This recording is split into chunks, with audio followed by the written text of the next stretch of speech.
Do you want unique pieces in your handbag collection without breaking the bank? How about making your own out of duct tape?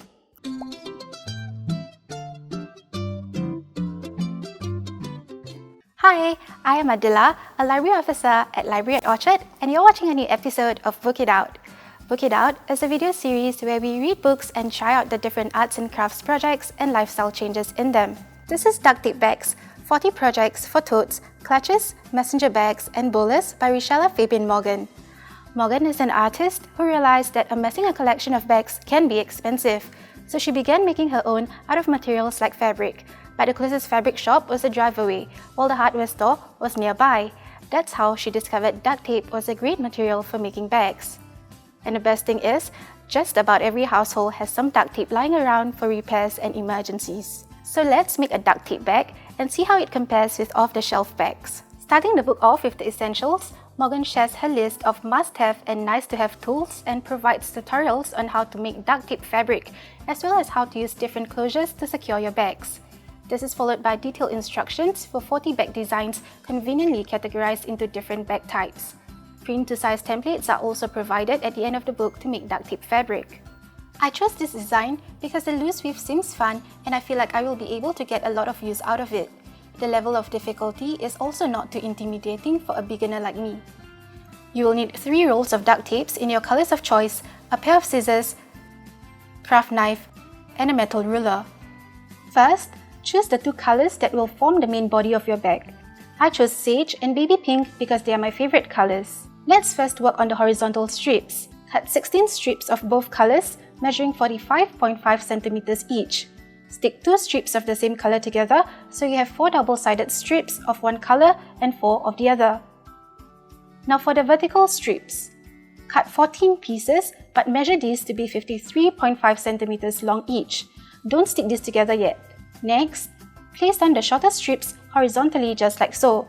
Then attach the longer strips perpendicularly, making sure to leave 1.3 centimeters to the left of each column. Do this until you have a full weave consisting of 8 rows and 7 columns. Carefully flip this over and cover the exposed columns with the remaining strips. Trim the edges as needed. This makes the fabric for the front of your bag. To make the bag, repeat the exact same steps with the same colors and number of strips. Now put them together so that the bottom edges touch. Connect the front and back by placing a strip of duct tape of a similar length over the seam. Time to fasten the sides together. Starting from the top corners, place a strip of duct tape of a similar length on the left and right edges. Make sure to only attach half of each strip to the fabric.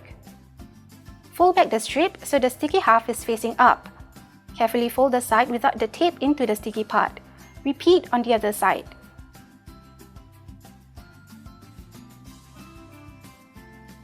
To cover the left and right seams, measure and cut out a longer strip of duct tape. Place it to cover the seam neatly, leaving a bit of excess tape above the top edge. Press down the excess tape till it reaches over the top of the seam. Do the same for the other side. Let's use a different colored tape for the straps.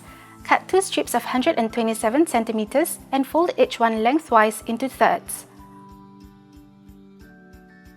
On the front of the bag, cut a small horizontal slit in the center of the square at the top row of the third column. Do the same for the next 4 descending rows. Repeat this on the right side of the bag. To attach the strap, weave in one end of the strap starting from the top and outside of the bag through the slits.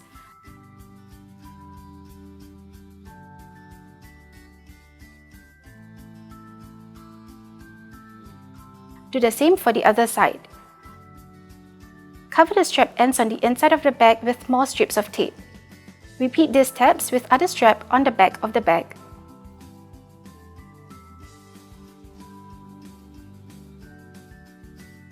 Ta-da! My very own one-of-a-kind bag.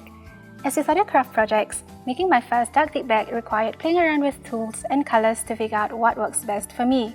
My verdict, it's not perfect, but it's a great sturdy bag that I don't have to fuss over.